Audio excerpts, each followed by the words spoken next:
Hey guys, what's up? It's me again, the Wrist Guy, and I wish you all a happy Sunday. And today I would like to talk about the question why you should buy a vintage watch. Let's go.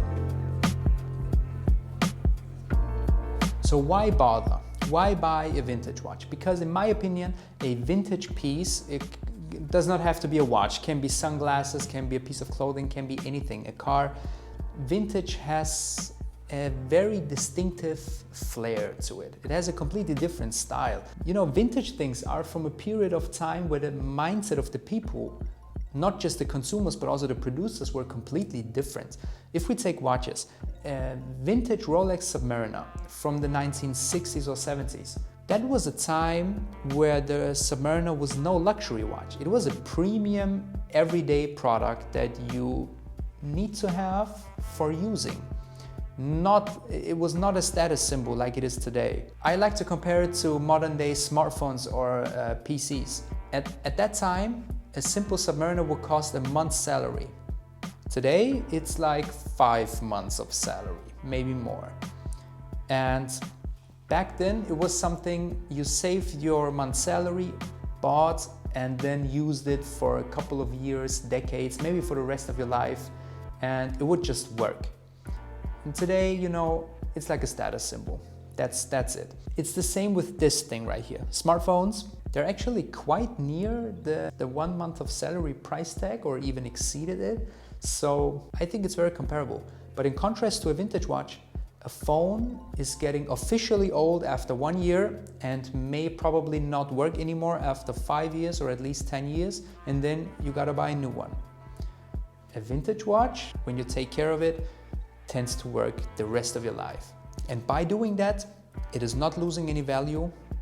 On the contrary, it probably gains value. And that's also a reason why you should buy a vintage watch. It tends to be a very good investment. I know a lot of people do not like the term investment in the same sentence as watches, but it is. A lot of people do not know that. But if you invest 5 grand in a watch and you do it correctly, you buy the right piece at the right price from the right brand, you make money, and that's a fact.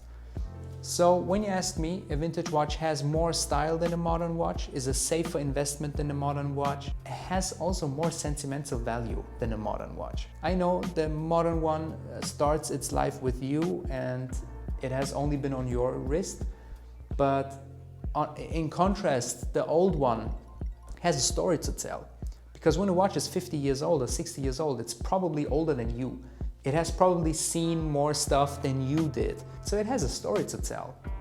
It has scratches, it has dents, it has a patina on it. It is something unique. They don't produce it anymore. That's also a reason why it's a safer investment than a new watch. For example, a modern Rolex Pepsi or Daytona. The only fact that this watch is so expensive right now is because they don't make more of them. Imagine if Rolex flooded the market with Pepsis and Daytonas and everyone who would want to have one would get one. The prices would drop. The prices would drop below retail. But that's something that cannot happen with a vintage watch because they don't make them anymore. And not that they don't make them anymore, the number of vintage watches that are kept in good condition are decreasing, because year after year, the vintage ones break when you don't take care of them. So finding good vintage watches in good condition, it's getting harder and harder every year. And that's also the reason why it's a safer investment. So when you think about getting a vintage watch, I would do it. And do it right now if you have the cash to do so. And I will be making a video about what to look out for when buying your first watch very soon. So I would really appreciate it if you subscribe to the channel so you don't miss my guides to vintage watches, and also like the video so more people can see it. And I would like to have some feedback. How do you like my videos? Please let me know in the comments down below. Like this video, subscribe to the channel, and stay home, stay healthy, and have a good one. Bye-bye.